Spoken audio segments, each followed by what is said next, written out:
The sun rose gently over the golden Savannah of Botswana, stretching its rays across the dusty earth and tall grasses that swayed in rhythm with the early morning breeze.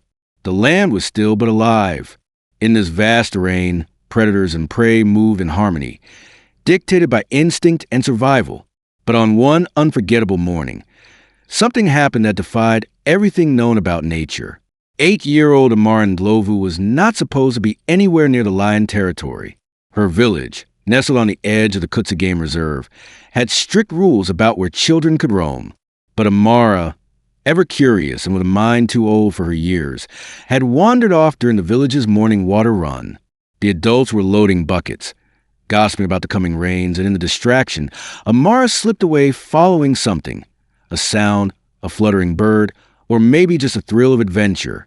She was barefoot, holding a tiny rag doll stitched by her grandmother, her dark curls bouncing as she tiptoed beyond the thorny scrub, into the deeper bush. She didn't realize she had crossed the invisible boundary that no child ever should. Not far away, a lion pride had just finished a kill. The alpha male, a towering beast named Jengo by the reserve rangers, stood watch as lionesses fed and cubs wrestled in the grass. The air was thick with the scent of blood and wild energy.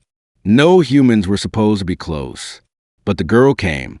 From a ranger's hidden lookout post nearby, someone gasped, "Is that a child?" It was. Amara stepped from the brush and into a clearing, no more than 30 feet from Pride. She paused, not with fear, but wonder. Her wide eyes took in the lions, their golden coats blending with the earth. The rag doll dangled from her fingers. Jengo lifted his head. One lioness growled low. The ranger reached for his radio, whispering, "We've got a child in the zone. I repeat, a child in the lion zone. No time. No time. She's within striking range." Back at the village, panic erupted as Amara's absence was discovered. Her mother, Zanil, a widow and midwife, screamed when the news hit her. She dropped her bucket and began running barefoot toward the reserve, sobbing, praying in whispers to ancestors and angels alike. The reserve's emergency team launched into motion, but they all knew they were likely too late. No human, let alone a child, had ever come this close to a pride and survived. But then, something extraordinary happened. Jengo stood and walked toward the girl. The lionesses watched him, tense. Even the cubs stilled. Amara didn't move. Her eyes locked with the lions. Her little lips parted. She whispered something no one could hear. Jengo came within 10 feet. He stopped. He sniffed the air, head tilted. Then, impossibly, he lay down. Not as a predator, as a protector. The pride watched, and one by one, the lionesses followed suit. They lay around her, encircling the girl like a living shield. The ranger, watching from the hill, was frozen in disbelief. "She should be dead," he murmured. Amara walked forward.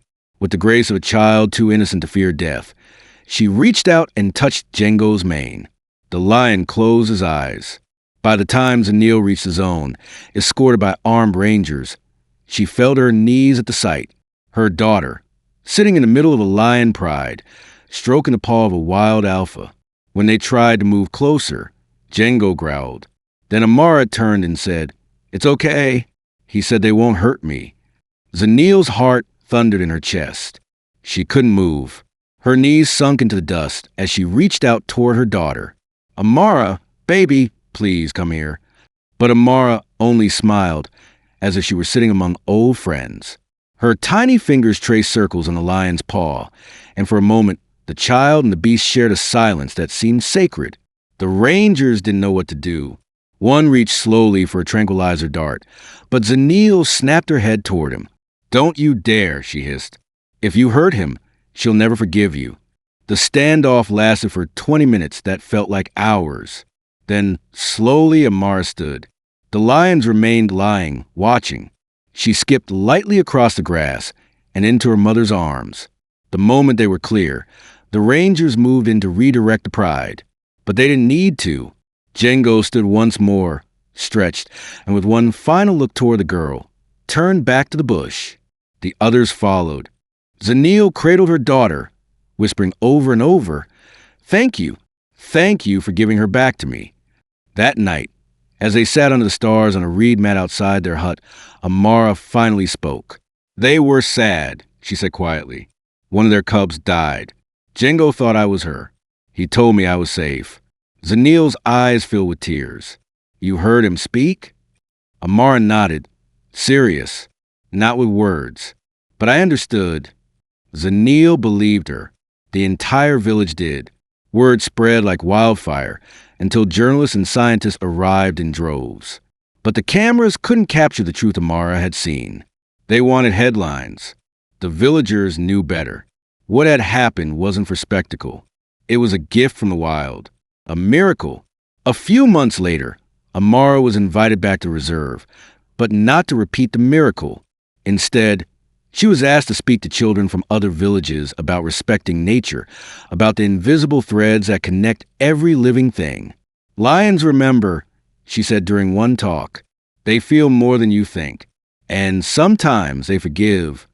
Tourists came hoping to see Jengo, but he remained elusive, always vanishing into the bush when vehicles approached. Only once, as Amara stood on a hill with her mother watching the horizon, did she glimpse him again.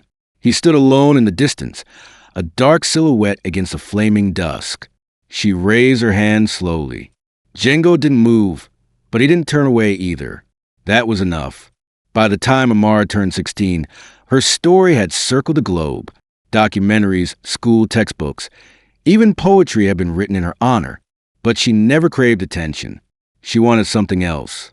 "I want to protect them," she told her mother. "I want to make sure no one ever hurts them." With donations and grants that came pouring in over the years, a sanctuary was built at the edge of the reserve, the Amara Wildlife Trust, dedicated to the peaceful coexistence of humans and predators. And each year, on the anniversary of that fateful day, Amara walks the border of the reserve barefoot, carrying her old rag doll. It's faded now, patched in places, but still whole, just like her. Years passed. Jengo eventually faded into the shadows of Savannah. One day, rangers found his body beneath the old acacia tree, his eyes closed, his frame at peace. There were no signs of violence, only the quiet dignity of a king who chose where to fall. Amara wept, but she didn't mourn alone. At dusk, the lionesses came. They sat near his resting place. And then they turned and looked toward the edge of the reserve, where a girl now stood tall, strong, her curls still wild in the wind. She bowed her head in gratitude. Because once, when the world expected death, the wild chose love. And a child walked with lions, not to tame them, but to be seen by them, forever remembered. She walked without fear, and the wild made her family.